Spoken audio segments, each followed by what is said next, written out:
Jackets lose 4-0 to the Edmonton Oilers. I don't know if we were looking ahead to the Winnipeg Jets. We're just tired, we're injured, banged up. I don't know what it is, but that was an awful game. If we continue to play like this, we will drop out of the playoffs so fast and we'll miss them. We have to figure out whatever is wrong with us and never, ever play like that again. We should have dominated Edmonton. Bob used to start for this game, which I think is the wrong decision. It should have been Corpy or Kincaid. It's Edmonton. Give Bob the night off. It's a back-to-back. You're playing Winnipeg the next night. You can't ride Bob like this. He's played too many games of late, and so we need to give him a break. If we just put him as a backup for a game or two, he'll be able to relax for a couple of hours and not have to do anything. He's been just going and going and going. I don't think our recent play is his fault. I'm not playing the blame on him. However, he does need rest. Corpy needs to play. Kincaid needs to play. Torts keeps saying, I'm not going to lose those guys, but he's lost them.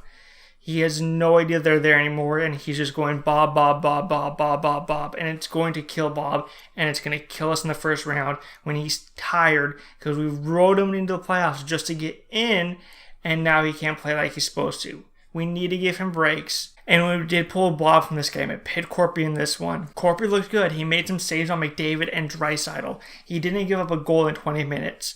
I don't know if that's because Edmonton backed off, or Corpy was good enough. He could have played Edmonton the entire game. And I think with Corpy going in, it woke the team up a little bit. They played a little bit different in front of Corpy than they do in front of Bob. They were giving up less mistakes because they know there's not the Vezina goalie back there that's going to make the crazy lunging save, a 2-on-0 skate save, drop the stick and 2-on-1 save against Montreal.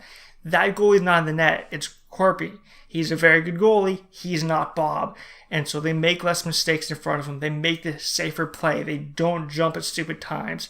They make sure the puck gets out of the zone. When we play teams like Edmonton, we need to play Corpy because we get too fancy. We try to beat him with skill, and then McDavid and Draisaitl and McDavid and Draisaitl, McDavid, Draisaitl, and it just burns us every time. Teams are good in the NHL. Nobody's going to go away, and teams have players that are going to be pushing for spots, looking for a roster spot next season because they're out of it this one. And Edmonton, for whatever reason, they're still going for the playoffs, so they're trying to get points as well. You can't take any team lightly, and we did. Starting off, though, first period, not a lot of life. About 5 minutes in, we start to come out of the zone. Don't get a good clear. It goes straight to Edmonton. They come back in our zone. Draisaitl and McDavid on one side. Seth Jones goes to take away the puck from Draisaitl. Scott Harrington goes, Zach Kassian, Connor McDavid. I have to cover one of them. I'm going to go with Connor McDavid. Right choice, 100% of the time, go to McDavid. But Harrington doesn't fully commit. He half commits to McDavid, and as he half commits to McDavid, Draisaitl pits over to Kassian. Kassian pits it past Bob, and the Jackets are down 1-0. For the rest of the period, though, we played a little bit smarter. We limited the chances to Edmonton a little bit. We got a couple shots on Koskinen, but it was a lot of one-and-dones, and those one-and-dones were from the outside in. We could not get to the middle of the ice.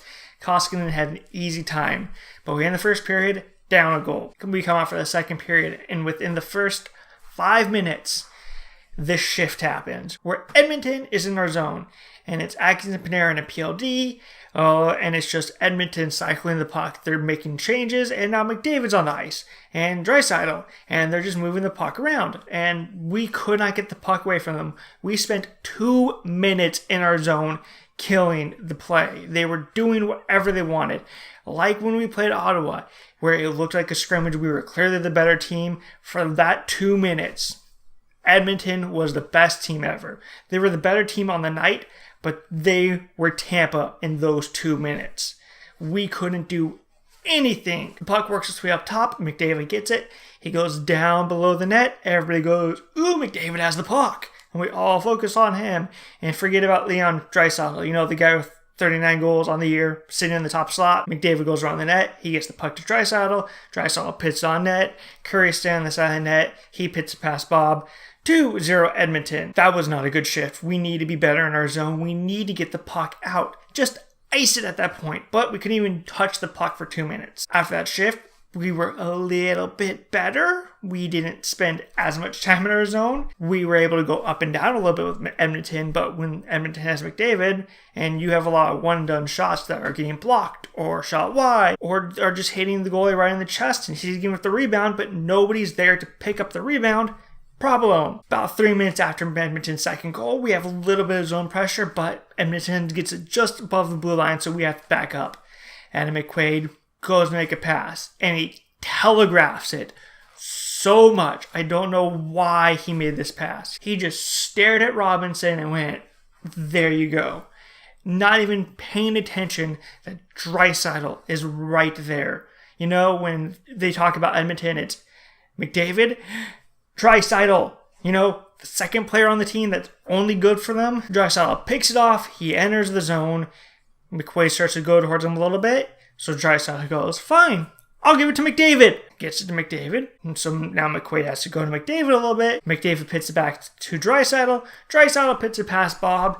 Edmonton leads 3-0. With about 5 minutes left, Edmonton's in a power battle on our zone. And guess who comes in to pick up the puck? Connor McDavid. He picks the puck, skates down around the net. As he's about to go behind the net, he just does a no-look backhand pass to the slot. Alex Chiasson pits it past Bob, and the Edmonton Oilers lead 4-0.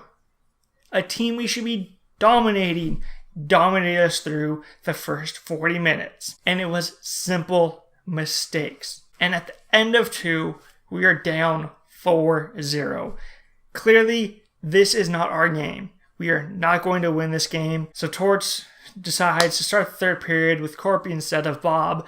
Corpy looked pretty good, but I think one of the things that hurt us in this game a little bit, the first power play of the game came 8 minutes into the third period, and I think that, along with whatever, we weren't just prepared for this game. We looked straight past Edmonton, did not take them seriously, and Corpy made 5 saves in the game. Edmonton took 19 shots in the first 2 periods. They took 5 in the third.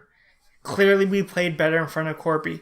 No way Edmonton let off in that game. They need every point they can get. They have blown leads this entire year. They came at us the entire 60 minutes, but we only allowed 5 shots. We played better in front of Corpy. Corpy needs a game, Kincaid needs a game, and Bob needs a rest. Hopefully, some of that stuff happens soon, because we're getting to the end of the season, and if we do make it in, we're going to need Bob, not tired.